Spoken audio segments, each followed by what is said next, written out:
Does getting a degree still pay off? Much like the majority of young adults just out of high school, I want to know if pursuing higher education will provide me enough or more benefits than heading straight to work from high school. Let's look at it this way. Let's say we have two friends, Alex and Sam, who just graduated high school.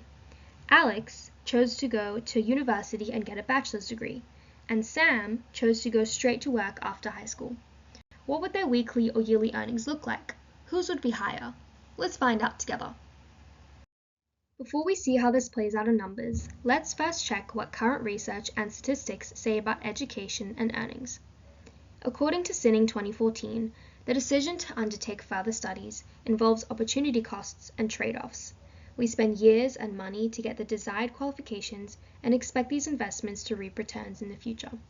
Lay 2008 outlines that bachelor and postgraduate qualifications are associated with significantly higher earnings, with each year of bachelor's degree raising annual earnings by about 15%.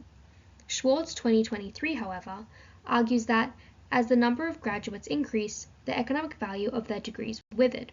About 20% of today's university students would have been financially better off by skipping university and going straight from school to work. He does admit that on average, graduates earn higher salaries and are less likely to be unemployed than those who did not attend university. Now that we have some understanding of what research and current statistics have to say on the benefits of higher education, let's conduct a test of our own. We'll use linear regression modeling in Excel to see which friend, Alex or Sam, earns more. To make it easy to follow, I'll demonstrate the regression process step by step, so you don't have to worry. Regression modeling is a statistical tool that identifies the linear relationship between a dependent variable and one or more independent variables. We can then use this relationship to predict further outcomes. In this case, we're looking to see if higher education predicts higher earnings, and ultimately which friend, Alex or Sam, would likely earn more. This is the data we'll be using. I took it from the Australian Bureau of Statistics, the dataset Employee Earnings. It shows the median weekly earnings by education levels. As I put on the screen, I coded the education levels numerically from 0 to 4, so they work in our regression. 0 is without non-school qualifications, 1 is certificate 3 or 4, 2 is advanced diploma or diploma, 3 is a bachelor's degree, and lastly 4 is a postgraduate degree. We only have these 5 data points, one for each education level, but it is enough for our demonstration and will still highlight the overall pattern. For our analysis, the dependent variable is median weekly earnings, and the independent variable is education level, as this is what we are using to predict income.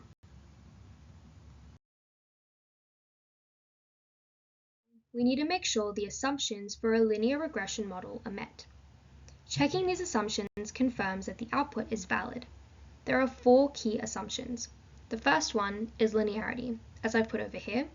We need to check that the relationship between education and earnings forms a straight line. To check linearity, we will make a scatter plot. Select both columns, education levels and median weekly earnings. Click Insert and select a scatter plot. Using the plus button, we're going to add a trend line. And now, as we can see, the points form a clear upward line, so our linearity assumption is satisfied.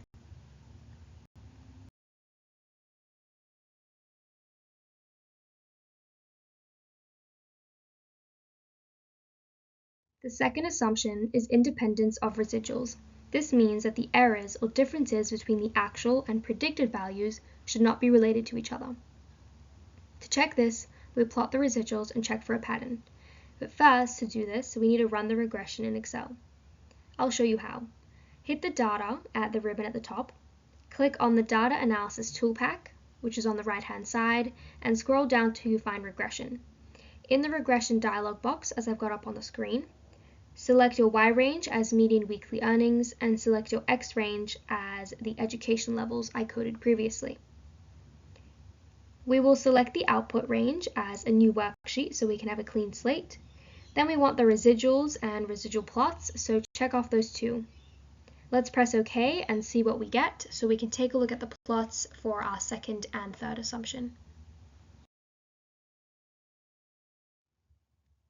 Now, as we can see here, we've got the residuals plot up on the screen, so we can check our second assumption.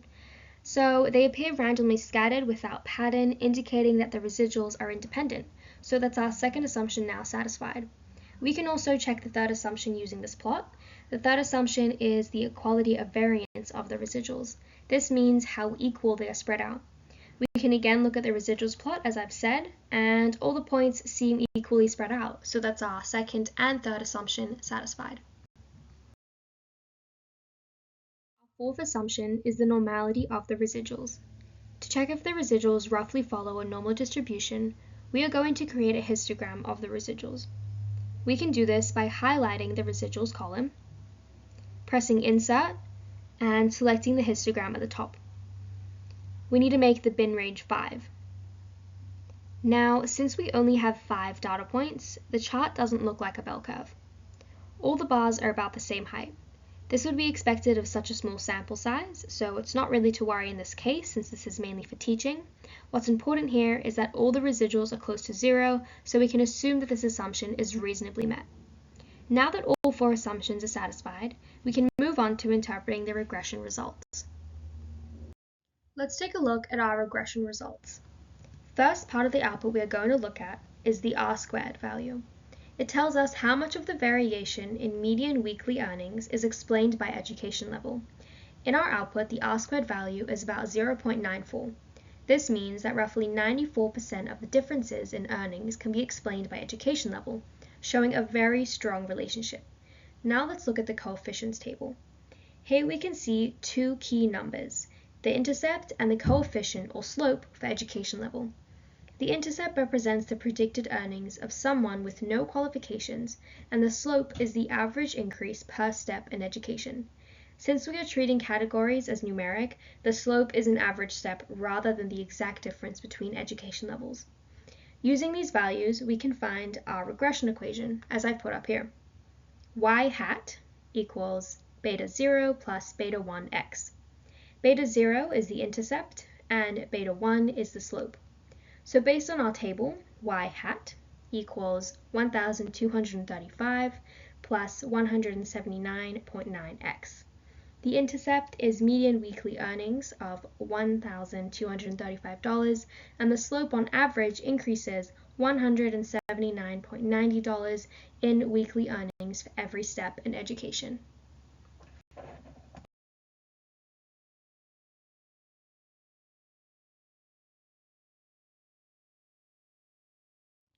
To understand our results a little bit more, let's go back to our 2 friends from before. If Alex got a bachelor's degree where x equals 3, the predicted weekly earnings are 1,235 plus 179.9 times 3 equals 1,774.7 weekly. This is approximately $92,000 annually. If Sam finished with non-school qualifications where x equals 0, it equals 1,235 plus 179.9 times 0, because x equals 0. This equals to $1,235 weekly and is about $64,000 annually. So the predicted difference is about $539 per week, or annually it's about $28,000. As you can see, it's in favor of Alex's bachelor degree. There are a few more parts of the regression output that I'd like to flag. So another important element of the regression output is the p-value. So let's take a look at the p-value for the education coefficient. Since it is less than 0.05, we can say education level is a statistically significant predictor of earnings. The output also gives us a 95% confidence interval, ranging from 99.7 to 260.1. If the interval doesn't contain 0, it means there is a strong relationship, as it has here. So, does getting a degree still pay off? Yes. Based on our regression model, Alex, who finished her bachelor's degree, is predicted to earn about $92,000 annually, while Sam, who went straight to work after high school, would earn around $64,000 annually. That's about a $28,000 difference, showing a clear financial benefit of higher education in this example.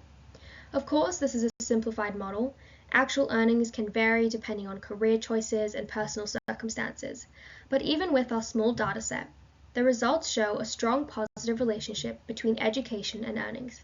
So getting a degree does still pay off. Thanks for watching.